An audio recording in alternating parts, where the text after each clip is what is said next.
peace, love, and harmony. Hello, everybody. Oh, I'm missing something else. Good morning. Good morning. Hello, everybody. It is a Wednesday morning, and we're only like 12 minutes late. That was my fault. 12 minutes. What's 12 minutes? Yeah, I will say this. It's kind of warm in here. I'm going to go step and put some air on. Don't go away. I'll be right back. This is your commercial break. All right, so give a commercial. Do a commercial. I'm doing a commercial. So don't forget, on Saturday from 10 to 3 is our open house. We have some products on the shelf. Oh, I should have brought a couple things in here. I didn't. So. I'm like, well, what do I see over here? There's a whole box sitting on my bed. Yeah. So we're totally with it, and it's rained this morning. Can you tell? It's raining, it's cold, and it's already been a heck of a morning. Here, boss woman. Thank you, my slave. So what do we have? I have a box. Reparations. I have a box full of goodies. So a couple weeks ago, we talked about the Thai heat cleanse, or child heat. Well, I don't know how you say it. Anyway. So I have one of those on the shelf ready for you, and I think I don't have them pressed. Sorry. And then here's the cool one. Histoblock. Histoblock. Tell us about Histoblock. Histoblock has the quercetin in it. You've heard all about it, haven't you? Yes. But it also has nettle leaves, bitter orange, and bromelain. So it is a complete combination to help keep the bronchioles open and keep your airways clear. Yeah, Dr. Zev Zelenko is the one that he calls it the Zelenko, the Zelenko therapy or whatever, the Zelenko method. And he recommends quercetin, 25 milligrams of essential zinc, and then 1,000 milligrams or 1 gram of vitamin C. And that helps as a good prophylactic against cooties. And we know what kind of cootie we're talking about. That's we're right. just not going to give it. We're not going to give it power anymore. Feeling anxious with quarantine? I have anxiousness, a nice combination of zinc and magnesium and Zimbrin to help calm those nerves. And then we have Nutricom, which is essentially a B vitamin complex with a few fun herbs like passion flower and hops and valerian and a few other things thrown in to help you relax. I like taking this one at night. Hops is really good for your hair, too. And then I have adrenal support, which is really good for supporting those adrenals during the stressful time. Let's see. Oh, look, I got you this. BioGuard Purified Hand Cleanser. Silver Shield. 80% ethyl alcohol. Silver Shield 5 ppm. Essential eel oil. Very cool. So protect your hands with a shake well before using. Apply liberally to hands and rub until dry. I cannot wait. Thank you. This is colloidal silver. Colloidal silver. So if I have Isn't that cool? If I have a cootie on my hand too, then it'll help heal that. This is for me? Yeah, that's for you. Oh my gosh. We have to use what we sell. That's true. So, and then I got the Aloe Life Herbal Aloe Ear Wash. I love this stuff. I've used it for years and years and years on my kids. So, this is awesome. It's got, I can't read it. I'm sorry. I have not looked at it's an invasive aloe. And then it has calendula, and I believe elaine, rosemary, and some other herbs. So awesome for swimmer's ear and just, your typical ear infections and things. And after you do ear candling, you put a few drops of this in your ear to help, protect it and clean it. I love it. Love it, love it, love it. So I think that's all. Very cool. All right. So this will all be on the shelf and ready for you on Saturday. Actually, I should have it on the shelf this afternoon, but it'll be ready for you to purchase on Saturday. No, and I've been stocking up on, you know what, I don't know if I start, I think I did start that. I've been stocking up on, so we're going to have plenty of sage and Palo Santo available. Yay! Been working on some product. Actually, yesterday I did a lot of what I'm going to call cooking. And they're going, she cooked what? We had to harvest.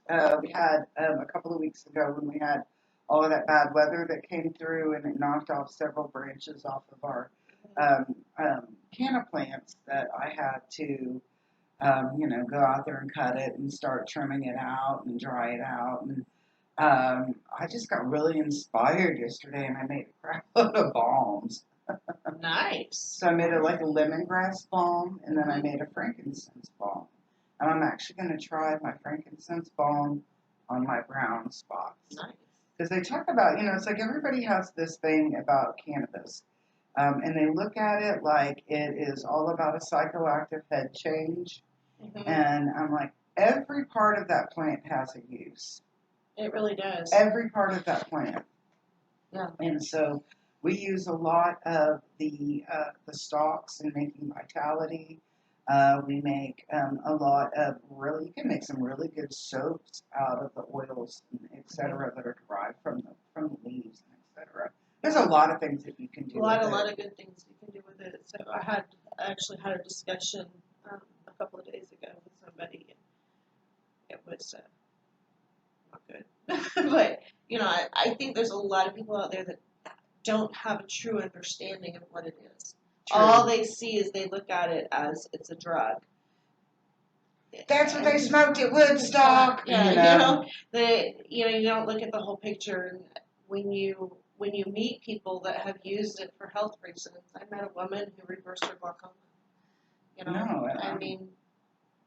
Shoot, out of Europe and out of the Middle East and Far East, they have tons of data and research that they've used cannabis and cannabis products in cancer management. Yeah. And I'm like, you have less side effects with an herbal product than you do when you start taking synthetics. And if your immune system or just think about your digestive tract alone. If, you're taking a hard hit, you have cancer and you're getting treatment like stomach cancer, that's a hard hit on the cells. Yeah. And then having to process and work through something that is synthetic takes the body's energy 5 times more difficult, or it's working 5 times as hard as in when you're using a natural product. Right. So that was my big kick was working in healthcare. You do see a lot of opioid abuses. Yeah. You do see a lot of abuses of benzopines for anxiety management, and then what happens is that it kind of like starts building up this wall of dis-ease or unwellness because of all of the side effects that are associated with those medications. And then what people forget is that none of your benzopines, none of your opiates were ever created for long-term use. That's right. They were created for short-term, 2-week use, boom, move on to something else. You're not supposed to be taking those. And what kind of bumps me out is the pain management industry. The pain management industry. The overuse. The overprescribing. They want to know why their patients are ODing. I was like, well, their body's so toxic as it is. They don't have a clarity. But and then if you take it to the other side of the line, we as a people have been conditioned to say, well, the doctor gave me the prescription, so it's okay. Yeah, definitely. It's okay. It's okay if I take a double dose today because I feel really bad today, and the doctor gave it to me. So it's okay to use. Oh, well, and what about that phrase PRN, which is the medical abbreviation for as needed? So it says every 6 to 8 hours PRN. Some people, I mean, it's all about perception. Or as needed for pain. As needed for pain. Well, if I'm having pain every hour, am I going to pop a Lortab or Norco every hour? You know, looks like we got lots of conversation. So we got lots of conversation. Good morning, everybody. Hi, guys. We're having a hard time reading it. I'm blind as a bat, and I'm over here like trying to look at it. But, you know, so I'm like, so at what point do we have an accountability of ourselves for our health and our wellness? That's why you go to the detox. Because if you're on a chronic pain management regimen, you go to a pain management doctor, you get metabolites that build up in the cell and create a toxic environment within that cell. So then that's where you get your blood pressure and your other issues coming in.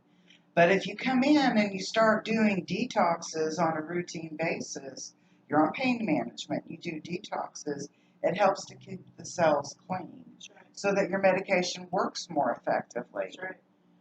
But I'm not a big fan of pain management. I want to know, how come pain management doctors claim to be working on your pain, but they don't have any healers or energy healers or reflexologists or massage therapists in their office?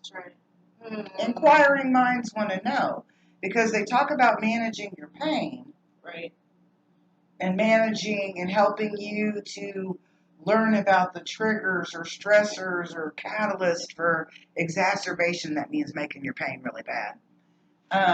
But we're not talking in that clinical setting about meditation.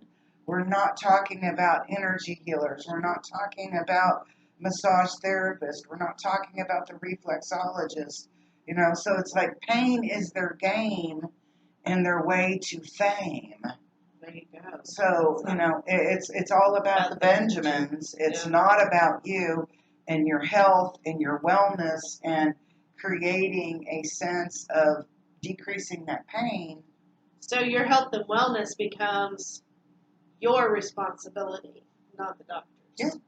It's your responsibility to seek out wellness. Definitely. And, you know, your doctors, you know, MDs and DOs are not trained in supplements. They're not trained in nutrition. Alternative healing methods. You know, alternative healing. My favorite physician was Dr. Gerber, Richard Gerber, and he used to make his professors, when he was in med school, he would make his professors angry. They would dread him in class because they knew he was going to ask questions about how does energy or vibration and frequency work into this pathophysiology of this disease.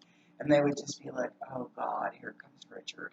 You know? Shit, she's going to ask me a question, and I have no clue on how to answer that.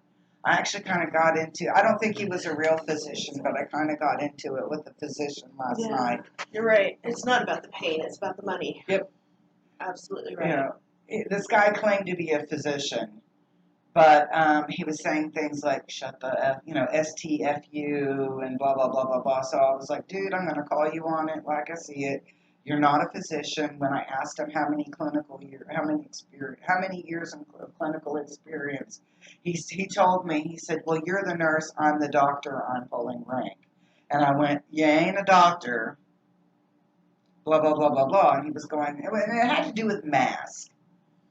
You know, and I'm kind of like, obviously you don't read the data, physician, because right now we have a lot of problems with upper respiratory issues that are consistent with long-term mask use. Right. So I was like, so finally I had to just like, I didn't block him, I muted him. And then I watched all the other little comments that came up that other people were making towards him. And everybody, you know, along with myself, we were like, you're not a physician. Physicians don't talk that way. Right. And they're not going to come across. But, you know, it's like that mask issue is still hot. Yeah, it is. It is hot. It is a hot, hot topic. I was reading, The Hill posted a an article about Trump in a rally, President Trump in his rally, and then it said, and it posted this picture and said in the little caption or whatever that none of the Trump participants at the rally were wearing a mask. And I'm like looking at the picture, and I'm like, everybody's got a mask on. So I'm like, okay, why are they wearing a mask then? If you're saying they're not wearing a mask, why do they have a mask on? So I was like, the mask issue, the one thing that I have noted from the pro-mask people that are not supposed to talk about this, yeah, because I'm coughing, right? One of the things that I've noted is that nobody has bothered to ask people why they choose not to wear a mask. Yeah, you're right. Now, there was something that happened in Oklahoma City up on the north side that a guy walked in, a big burly guy walks in, refuses to wear a mask. He's hateful, he's mean, he's rude, he's spitting on people. Okay, that is not your typical non-mask wearer. Yeah, your typical mask protester or protesting the mask kind of person. That's not how they run. But you have one ding-dong dillywog that acts a fool, and so everybody here sits there and thinks that everybody that doesn't wear a mask is a butt, and they're going to spit and cuss and act like a fool. And the same thing is that we think that everybody, and I'm going to say everybody knows I'm a conservative and I'm a red pill. I do not personally believe in my spirit and in my world that everybody that's a Democrat or a lefty or a liberal or whatever name you want to put on that, I don't believe all of them are Antifa and out there acting like a fool in the street. Yeah. But we get stereotyped so quickly. I mean, you think about it, what we do. I mean, and I'm laughing in my head a little bit because I was sitting there, you're into the midwifery and the doula and the natural mom and all of that. And I'm like, most people that are like that complete opposite are probably over there. She breastfeeds until her kids are 12. Not quite. Not quite. And it's kind of like you look at it and you're like, oh yeah. No, I pump. And that was the other thought I had. Was she's over there with the breast pump. You're 12 years old. Baby, do you need some milk? Because all I'm thinking it is that hurts. No teeth. That's too funny. But so it's like we all have these stereotypes and these predetermined views of how somebody is. And I'm like, we need to drop that as much as possible. I was on Twitter this morning, and it was like 5 posts of describe so-and-so in 2 words, describe so-and-so in 2 words, describe Hillary, describe Kamala, or whatever her name is, describe this, describe that. And I'm like, why are we pushing this hate agenda? Yeah, why are we? Instead of telling me why I shouldn't vote or shouldn't support something that you don't agree with, tell me why I should support what you do agree with.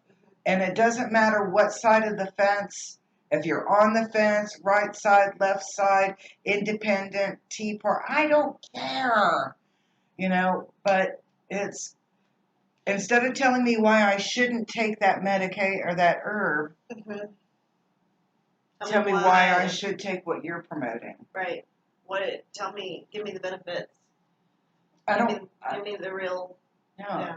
I was like, if you're telling me why I should wear a mask because it's kind for other people, you know what? I'll keep my mouth shut when I go into a place. I don't. And I'll keep my distance. I don't have a problem with keeping the distance. I don't have a problem keeping my mouth shut. I don't have a problem with, I'm not gonna. Somebody's coming down the aisle, I will step aside so they can come through. I mean, I'm okay with that. I'm okay with giving people that space and I walk into a place and people are autoimmune or they're getting chemo, whatever, I know I'm going to pop a mask on because they're compromised. Right. But when you and I are healthy as healthy gets, and I was at what the minister of health or whatever in Canada was talking about wearing a mask when you kiss and wearing a mask when you have sex. What the heck? And I'm over here like, no. So I just finished the book, The Emotion Code. If you haven't read that book, you need to read it. One of the things that he talks about was in that book, he talks about the exchange of energy and giving energy. Our body, this one just hit hard on me, I guess. I don't know. I went, oh my gosh. Our body projects our energy 6 feet from us. What's our social distancing? 6 feet. So we've been disconnected. That's the whole purpose. Yeah. The whole purpose wasn't Totally about stopping a cootie. I thought that was like, and he didn't say that. That was my own, I came up with that on my own because this book is older than COVID. So, I don't know. They've been working on that for a long time. But he was talking about how our energy, our physical energy that we project off of our body is projected up to 6 feet. Yes. So if we're keeping that social distance of 6 feet or more, then we're not connecting with people on an energetic vibration. On an energetic level, or an emotional level for that matter. No, you're not. Yeah. We're not. So we've been detrimental to that, and so it's like, so show me, instead of yelling at me to wear a mask, which I social distance anyway unless I'm in session, but we're right now, it's because we would look weird 6 feet apart. We have our time and we breathed on each other. Yeah, we've been breathing on each other for the last. Evidently, our relationship has gone to the next level anyway because we actually talked on the phone. So I think we're engaged. But and it's like, so instead of telling me that to do it to be kind or to be nice or whatever, what's the science behind it? What's the true science behind it? Because I'm still getting boxes of the face masks that say it does nothing to prevent COVID. So if you want me to believe that is practicing, whatever on that, that I am not spreading my cootie to you or whatever, then you need to come up with something a little bit more concrete, because the advertising or the disclaimer on the box says it doesn't prevent it. Right. Right. So we need more proof. And so Brandon and I are out someplace, and so I'm smoking, of course, because I gamble and smoke at the same time. And so I would take a puff, and I would put my mask on, and I'd breathe it out my mask. There you go. Proof's in the pudding. And that was, I've done that with the cloth mask. That are, like the double layer, just like they say. I've done that with the little paper mask. I have not done it with the TB mask, because I don't have my hands on a TB mask. But I would love to do that. Maybe I just need to do a video of me putting on different masks through there. There's a couple videos out where they've used aerosol hairspray. Is that just not and you're like, really? And they slow it down so you can see the particles. And that's actual. See, and that's actual fluid particles that are from an aerosol can. So their idea was that it would replicate a cough. Okay, well, a cough and a sneeze travel at 102 miles per hour. 102 miles per hour is what a cough or a sneeze travels at. So you cannot tell me that when they got a mask on and they cough or they sneeze, that those particles did not go outside that mask. Because when I take a puff, I can blow my smoke through there. We should figure out a way to put something on the mask. I wonder if you could put like like baby powder or something on the outside of a mask. She does not watch Grit TV. Right? That would be bad. You do not watch Grit TV. Did you not see all of the $1 zillion lawsuits? I know. She's over here. Can we put like talcum powder? I put something like baby powder. She wants me to get cancer. Cornstarch. I don't know. On the outside of a mask, and then cough on purpose and see how far it goes. Oh, gross. Because all I can think of on that one is like taking the mask and doing this, and when I open my mouth to cough or whatever, you go. What happened? I have cornstarch pneumonia. What? Cornstarch pneumonia. I've got cornstarch pneumonia. Cornstarch. That would be bad. Yeah, man, we were huffing cornstarch. You know? It was organic. Yeah. That's what hippie chefs do. We don't do cocaine. We do cornstarch. You know? Oh my gosh. Oh my god. Okay, we digress. Okay. Woo! Woo! All right, that's all. All right, but you know, I'm still looking at the fact that at the end of the day, you're telling me this. So this guy that was a doctor is talking about wearing a mask, and I'm like, you're wearing the same contaminated mask all day long. And how many people that don't have $15 Mm-hmm. to buy a box of masks or $15 for a package of 5, you know, of the cloth ones? How many people are having to use? Oh, hello, good morning. How many people are having to reuse that same mask? And I'm telling you, I was over at CVS, I think, or no, CVS. What was that? Dollar Tree, not Dollar General. Dollar General. And I had to go run in and get something there. And they had like this little UV light for $20. And I'm over here like, really?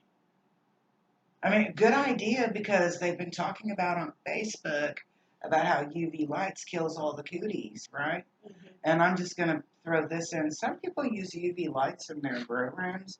Why do they still have spider mites if it kills a cootie? Good thought. Why do they still get a mold? So are UV lights really killing off these spores or elements or little, you know, beginnings of a cootie? Yeah. You know? I don't know. I don't know, you know. So Somebody have any research on that they can? Anybody use the ultraviolet lights? Let's talk about it. That's interesting, because I saw them at Home Depot the other day too. Yeah. They were $20. So yeah, I want to know about that. Who's this? I think does more harm than good. I think it should be a respectful thing. I think you're talking about the mask. Oh, about the mouse being respectful. I'm like, I dig it. I dig what you're saying. And if I went to a house where they were autoimmune compromised to go and do a home visit on one of my clients, I'm going to wear a mask. Right. I'm an old ICU nurse, okay? I get it. My issue with the mask is if they were so preventative of cooties and etc., why are we not issued biohazard bins? Exactly. Okay, start looking at the statistics of oral infections or infections of the upper respiratory related to the chronic mask wearing. We're talking about thrush. We're talking about that's a candida. That's a fungus. And it starts in your mouth and it gets into your lungs. You're screwed. You are literally screwed. And right now, when we have a 0.000 whatever rate on that, I am more concerned about fungal infections in the lung of people that are compromised, especially diabetics, than I am getting COVID. Yeah. If you are worried about getting COVID, wear a mask. Yeah. Go ahead. You know, that's preventative. Just the same thing as if you're worried about getting an STD, wear a condom. You're worried about getting pregnant? Wear a condom, use birth control. It's called being prophylactic and being proactive in your wellness and your care. But demanding that everybody else wear that, unless you're autoimmune compromised, and then you really, if you're autoimmune compromised, you really don't have any business being outside running around. Amen. Very true. And I'm leaving. My husband had lymphoma, and he was sick for 4 years, and I went on a lot of dates by myself. Literally, like I'm having a date without you, and I'm being a little facetious with that when I'm saying that. But my husband didn't go around demanding other people wear masks and etc. He wore the mask when he went out. He washed his hands 25 times when he went out. He took care of his health when he went out. And that's all I'm saying is folks, if you are worried about it, if you're worried about, exposing yourself to something, you need to use a prophylactic. Quercetin is great. It's proven. Zinc is great. Zinc. It's proven. Are you taking your vitamin D? Because we all know that in this day and age, we're depleted. Depleted. We are, Depleted. we set ourselves up for illness. We really do. We set ourselves up for illness. The foods that we choose to eat, myself included, when we eat fast food, me too. that stuff's all processed. All processed has chemicals. Yeah. What was it, the CEO or CFO or whatever of Whole Foods, when they were talking about plant-based chicken and plant-based beef and plant-based this, he said, you've got more chemicals going into that creation of that plant-based meat than you would have of detrimental quality of eating that piece of meat naturally. Yeah. So I look at things to that effect. Start taking care of yourself better. Yep. And that kind of falls into what we were going to talk about in the law, the spiritual laws. Yeah. Start taking care of yourself better. Take your supplements, take your vitamins, eat well. That doesn't mean go eat well at Golden Corral that has tons of preservatives and junk in their food. And the vegetables have been overcooked and... That means you take your happy self on over to the farmer's market or to Walmart or whoever, wherever you like to shop, and you buy whole foods, and you take those whole foods and you take your happy self home and you prepare those foods.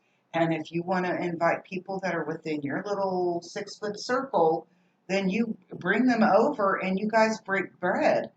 And I was like, this is what I discovered, okay? I bought Nutri-Grain bread.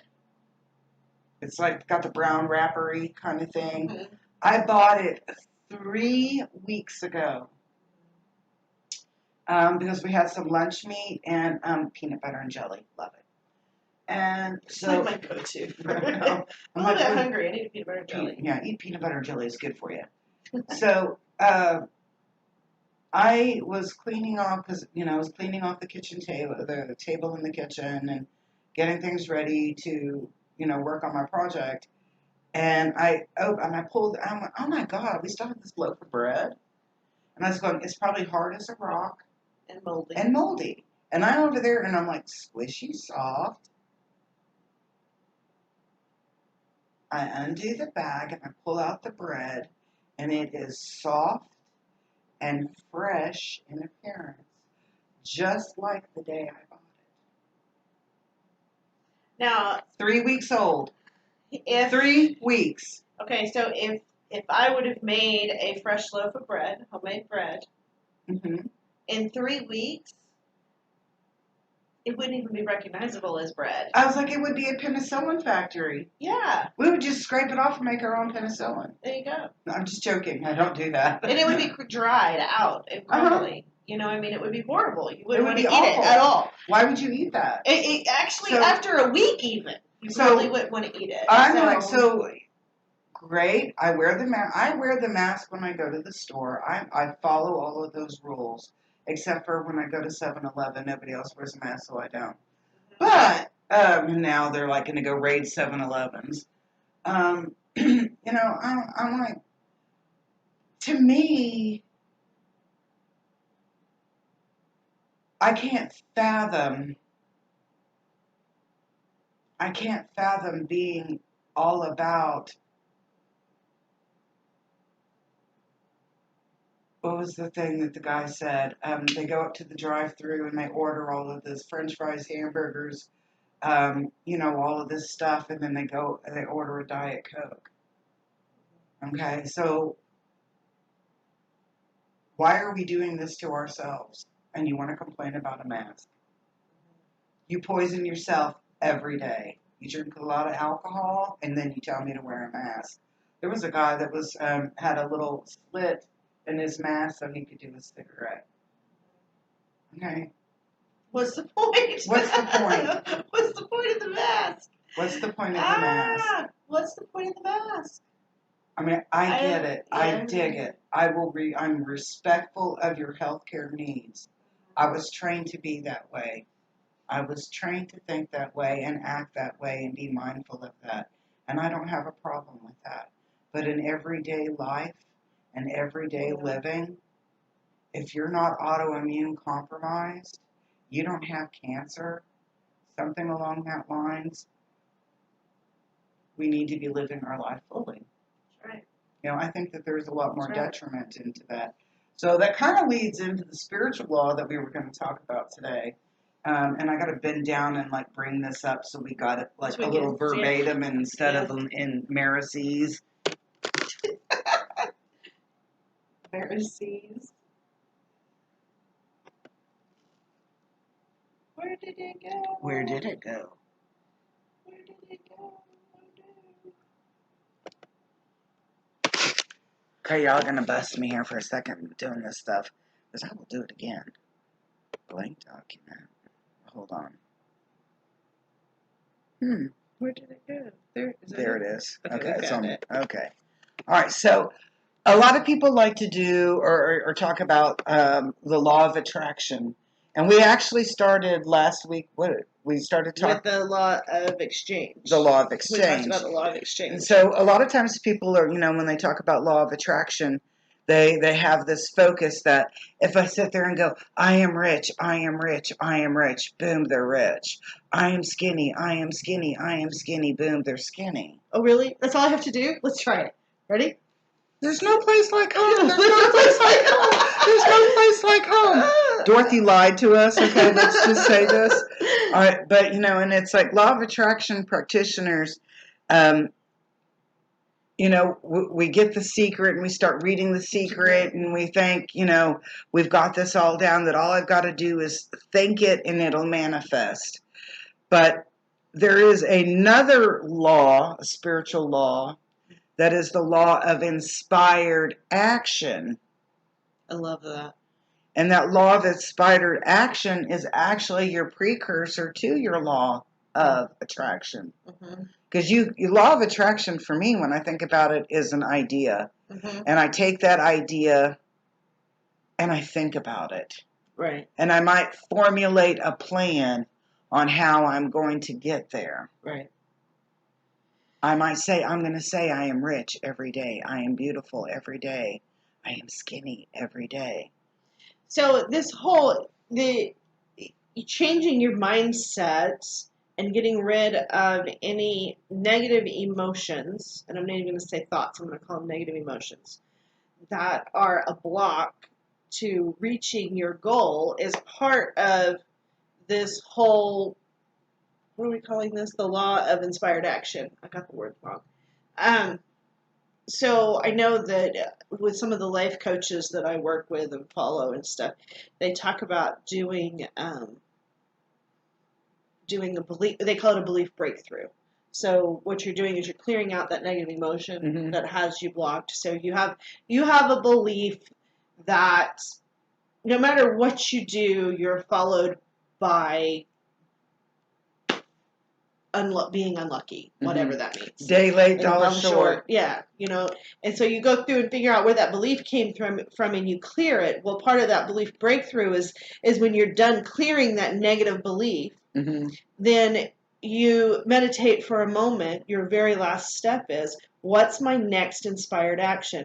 What's my next steps? What do I need to do? I've cleared this block that's keeping me from being successful, reaching my goals, getting from point A to point B, whatever. So what's the next step I need to take towards getting to point B? And that's what the law of inspired action is all about. It's about that motivation, and that we actively must be out there to pursue our goals. So, it's kind of, you want a career change, and you sit back there and you're like, oh yeah, I want a career change. I want to do something different.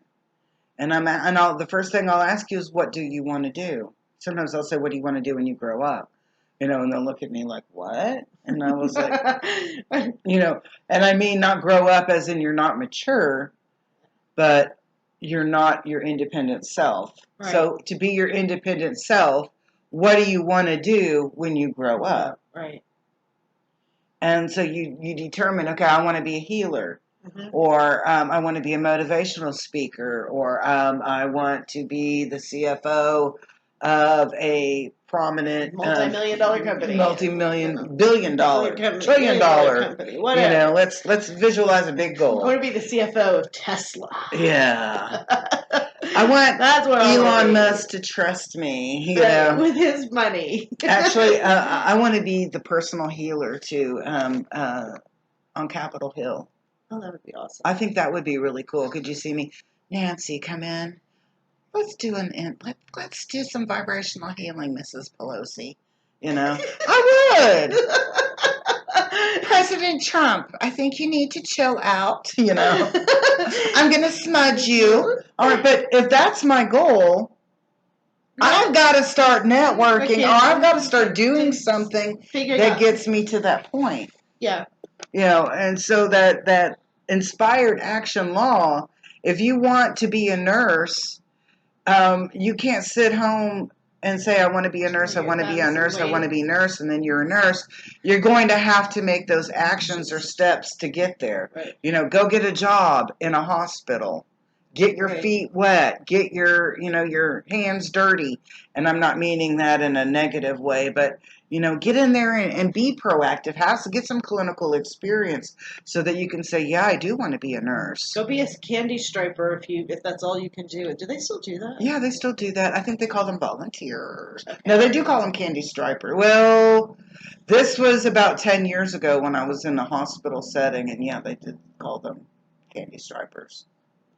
And I thought, they still use that word? I'm surprised somebody hasn't said that's sexist. He's a guy. How can he be a candy striper? Whatever you have to do. So a lot of people think of the law of attraction as some magical, mystical, voodoo-y, type thing. No. And it's not. The law of attraction is about changing your mindset. And any of these laws, when we're talking about the law of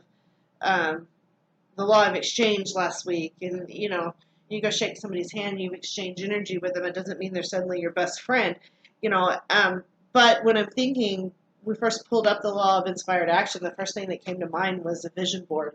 Gee, I made my vision board. Where aren't my goals coming true? You told me I had to set that out into the universe and it would come back. No, you still have to participate. You still have to take those actions. You still have to take those actions. So the whole vision board thing, when you set that up, and you got to engage in that vision board every day, look at it and go, okay, what do I need to do today, right now, before the end of the day is over, to reach that goal right there in the upper left-hand corner? And you're literally working with your hands, so to speak, building. You don't build a house by sitting back and going, oh, I want a new house. In Atlantis, they did. Well, that's good for them. In Atlantis, you would have your main dude or chick in your quadrant, and you would tell them, this is what we want as a community.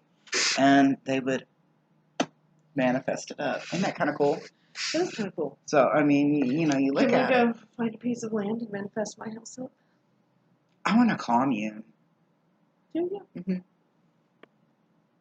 A self-sufficient commune. I've had the thought that, here we're in Oklahoma, so in Oklahoma we had the land runs, right? So when you get out, you discover that everything is a square mile around here. So, and a square mile is a land run piece of land. Really? Yeah, you didn't know that? No. That was how they staked out their land in the land run. It was a square mile. Very cool. And so I've always been like, I want to own an entire section. They call it sections. An entire square mile. It's like 166 acres, I think is what it is, if I'm not mistaken. My husband will correct me. We have several. Yeah, that's very cool. Yeah. And so, and what I wanted to do is find the center point and put a big community building right in the center point, have a clothing closet, have a big kitchen, and then a big community or common area, with a big table and couches and whatever, and then have all my kids live around the perimeter of this land. Well, I was almost going to start laughing and going, it sounds like the People's Temple down in Jonestown. No, it's just saying, no, I'm kidding. Literally put all of my kids around the perimeter, have the gardens right there in the center, have, whatever. No, I mean, it would be awesome, I think, so. I think that if we went back into small community living to that effect, I mean, it's like a village. You're more invested in yourself, but you're also more invested in that community. Right. So you're more likely to be a supportive person in that. Right. I mean, it's very, very unified. So I was like, I like that. So it's like, now we got to look for a square mile. Sure. Just as I had this dream of hey, going to Mama's house, we'll be back a little later, Mom, or getting a phone call from one of my girls going, hey, have you seen little Tommy? They're over there by the creek, behind the woodshed. There you go. I think they were kissing little Susie. Susie's from the next section over. She's not in our community. I think so, but no, you look at it and it's like, really, my husband grew up in a very small community, and they are still, he grew up in the Gracemont area, and they're still a very, very tight community. Yeah. And it's more than just a square mile, but I was like, they had that community aspect, that community thought. Look inside our neighborhoods. And I was like, at one point, our neighborhood was like that to a degree, because we had kids playing in the street. Little Susie was over there at Tommy's house, 5 houses up. We all pretty much knew what was going on in the neighborhood, blah, blah, blah. I love driving around Oklahoma City because those neighborhood areas are still kind of there. I mean, they've been redefined, but you can drive through a little section and you're like, oh, that probably used to be the supermarket, and that was probably the gas station, and that was probably this, and that was probably this. But then you go a block outside of that main street, and this is true down in the Plaza District specifically, there's old apartment buildings, old brick apartment buildings that are right behind, your stores, and then you've got all the houses, and they just kind of go out, so they may have had to walk 3 or 4 blocks, but I just always envision, women in their little skirts and their coiffed hair and their little purses on their arms, going down to the supermarket to get food for dinner that night. Sending Johnny down there with 25 cents. Bring me back a dozen eggs and a loaf of bread. There you go. I was like, what happened to that? Yeah, we can still live that way and be in the 21st century. Yeah. We can still have those values and that sense of community and unity within that, and still have our, what are those, Switch, your Nintendo Switch or whatever. Yeah. We can still be trendy and cool and edgy and have the best of this and that. But what happened to that human connection? Yeah. Let's bring that human connection back. Let's sit down. Let's have community picnics. You know, how many neighborhoods have a park here in Oklahoma City? How many neighborhoods have a park? And are you, as the citizens of that neighborhood, are you guys utilizing that park that your tax dollars pay for? Have you thought about that? We have this hill in the middle of our neighborhood, and I don't know who's been responsible, but they've been having food trucks come in about once a week-ish, once every couple of weeks. Mm-hmm. And they advertise it all over the community Facebook page, and people go down there and spread out their blankets and get food from the food truck and sit down and eat dinner together. And you know, and I'm cool with our blankets being 6 feet apart. I'm okay with that because I can still talk loudly. Mm-hmm. You know, but I was like, let's bring that back. Let's bring unity in the community back. Let's bring that reaching out. I loved what you did at the very beginning of COVID with your bread box. My bread box. Oh, yeah. And my front porch, yeah. Yeah. I have a wooden box that a friend of mine made me years and years and years ago. And I'd make bread, or I think I made cinnamon rolls, muffins, Mm-hmm. I mean, different things, and I would just put them in that box, and I just put it out into the neighborhood. Hey, I got that, you know. I got fresh bread, you know, take something, leave something type thing. And, Mm-hmm. you know, I'll keep doing it if you keep supplying all the ingredients, you know. So it would just be, you know, put a Ziploc bag of flour in there, give me, you know, throw some yeast in there, give me some whatever, you know, but nobody really took on to it because I think it's a foreign concept to most of us. It is a foreign concept. It's a very foreign concept to us. And I was like, you know, back in the day, if you ran out of butter, you had no issue walking next door and knocking on the door and going, hey, Betty, can I get, you know, a stick of butter? Right. And nobody kept count. And nobody, typically. no, Yeah, I mean, you might have a couple that would. But unless you were the one that was always borrowing. She's always borrowing stuff from me. Never gives back, you know. So Mares never goes to the grocery store. I remember Mama would be in the middle of baking something and go, oh man, I just ran out of sugar. Run over next door and see Miss Betty and go get me a cup of sugar, you know. And then the next day she would send us back over there with a bowl. I mean, that was, you know, before you used plastic bags for everything, Mm-hmm. you know. She'd be like, go back next door and give her back her sugar that we borrowed, you know. I mean, that's how we did things. Yeah, I remember that's doing how that all the time. you know, and it was, if the kids were playing at your house, you're the one hanging out the window. Hey, stop that, or whatever. It was like, it takes a village. It takes a village to feel cohesive. It takes a village. It takes a group of people to find this common connection and build that unity up. And, you know, we've lost that. And I think that COVID was a catalyst for our realization. Mm-hmm. Because when they didn't have a stipulation about 6 feet distance between, we really didn't care. Right. We didn't care. I didn't care. You didn't care. Y'all didn't care that we weren't connecting. Yeah. You know, because what were we doing? We were all like this on our cell phone. Yeah. Myself included. I'm still like that. You know, we're like this, so we're not connecting in with each other. So drop the phone, sit down, break bread. Even if you don't like each other, you don't agree with something, it doesn't sit matter. down, find common ground.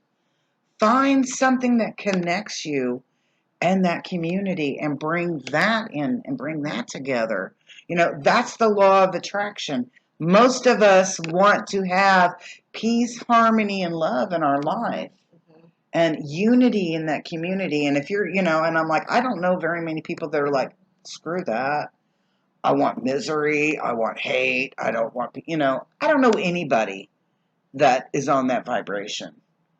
Everybody is like, man, I wish I had some peace. I wish I had harmony. I wish I knew love, you know, blah, blah, blah. The law of inspired action says that we got to get up off of our big behind, my big behind, and start creating that. Inviting you, let's break bread. We're inviting you September 12th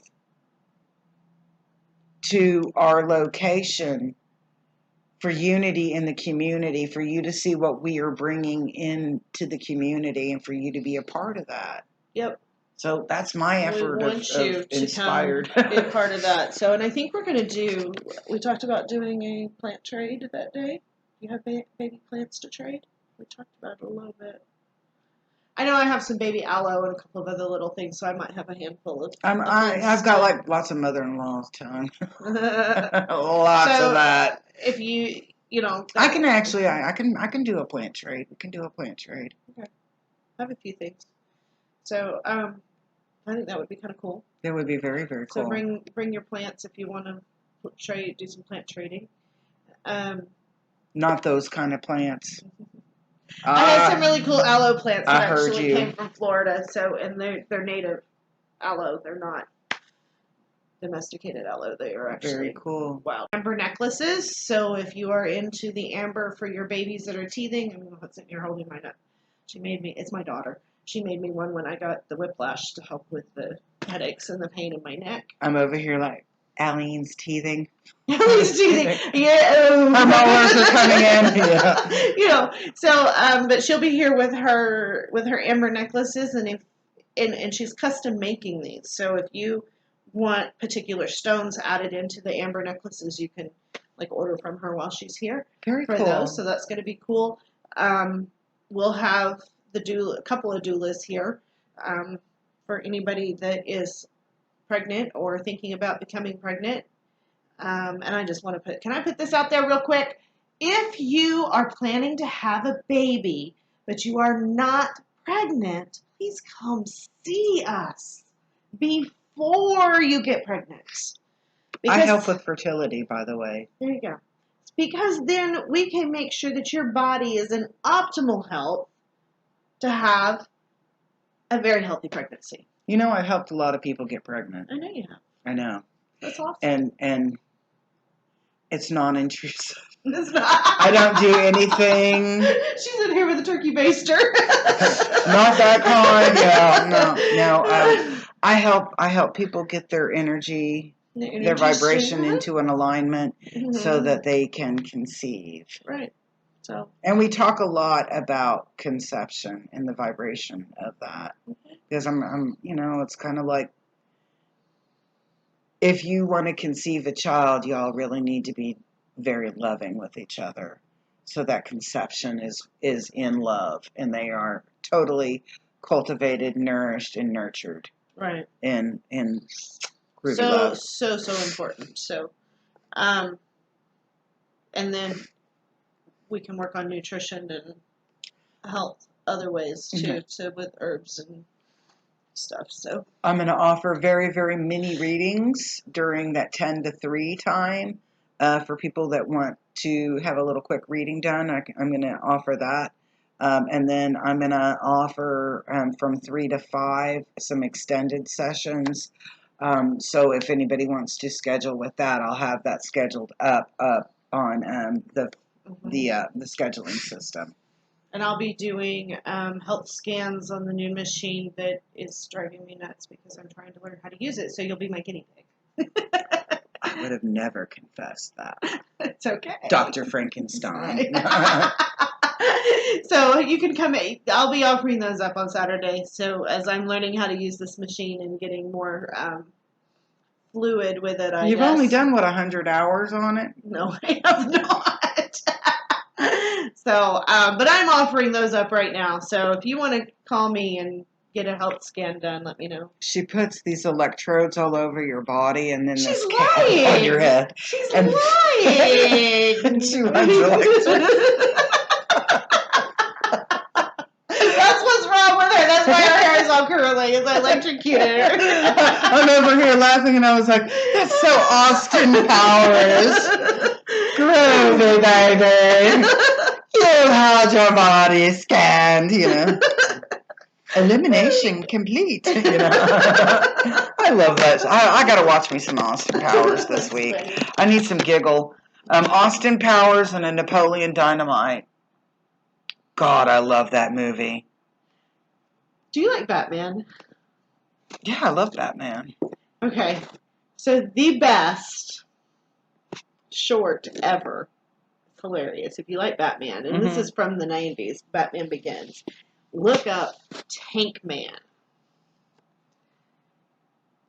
Oh God. Or look at Now I'm thinking Tank Girl. or search up on YouTube Napoleon Dynamite as Batman. Hilarious. All right, I will have to look for that. As was it John Heyer? Heyer? I don't, or Heder. John Heder. Heder. Okay. I don't know how to pronounce that name, but John, who played Napoleon Dynamite, he gets very stereotyped into that kind of character. And, like Don Knotts was stereotyped, like a Barney Fife kind of guy. So I think he is my new Don Knotts. Oh, totally. I love Don Knotts. I love Don Knotts. Don Knotts was a very talented actor. I don't care what anybody. Talented actor. He was amazing. I was like, and 60 years later, we are still using the phrase, he's a Barney Fife. Uh-huh. But actually, some of my favorite Don Knotts is Tim Conway and Don Knotts together. Oh, Lord. Oh, that's like stitches waiting to happen in your belly. I mean, okay, I'll have to... That's... Look up, and I can't remember the name of the movies. They've done a couple movies together. I'll have to go over there and see. Yeah. All right, so don't forget us, Saturday, 10 to 3 is the open house. It's a come and go. You don't have to stay the whole time. If you want to, great. Bring your own lunch if you stay all day. Right, and bring us lunch too. Bring us lunch too. Yeah, I'll never say no to food because I can detox afterwards if it's from McDonald's. She Reiki's it too. So it's I Reiki it and then I like detox. There we go. I need some activated charcoal. I think I have some in there in the closet. I think we do. I think I've seen it. And then I'll be here from 3 to 5 for private sessions if anybody wants to schedule a private session. So sounds awesome. Anyways, it sounds awesome. And I have to apologize. I goofed up this morning, so I'm actually doing the live on Curious Roots instead of the breakfast show page because But we'll just post it. I'll share it over. So I apologize. My bad. So. Beat her with a wet noodle. That's right. Wet one. And y'all are going to want to keep an eye out because we're doing another live coming up. I think we're going to start it next week. I am with the doulas that I'm working with. And it's going to be the birth brunch. So if you're interested in birthing topics, it's going to be non-biased. Just get you the education that you need so that you're well prepared to make the choices that you need to make for a healthy birth. And you know me, I'm always doing readings, and I have started a journey with the election just less than 2 months away. I have been doing some political readings or readings on political figures. Richard Grinnell is posted up on YouTube, and I think you can still find it on my Facebook page. It was really interesting because I don't connect in with dead people, but I connect in with live people that are still alive. I've done like angel sessions, and I'll be describing somebody and they'll go, "That's my dad." And I'm not thinking about it. And then afterwards I go, "Well, where's your daddy buried?" And they go, "My dad lives in New York." And I'm like, alive. "Oh. Yeah. Oh." So I connect in with live energy. And Richard Grinnell, I'm telling you, he was like knocking on my door. I was like, "Dude." I didn't say dude to him. I was like, "Come on in, Rick." And so those are coming up. So, it's kind of funny because people go, "You guys are like really different." Thank you. I appreciate that. I do. I embrace my difference. I embrace my difference too because I'm a little different. Even my daddy said so. He goes, "Oh, Alyeen, she's always been a little different." That's the equivalent of saying, "Bless her heart, she's crazy."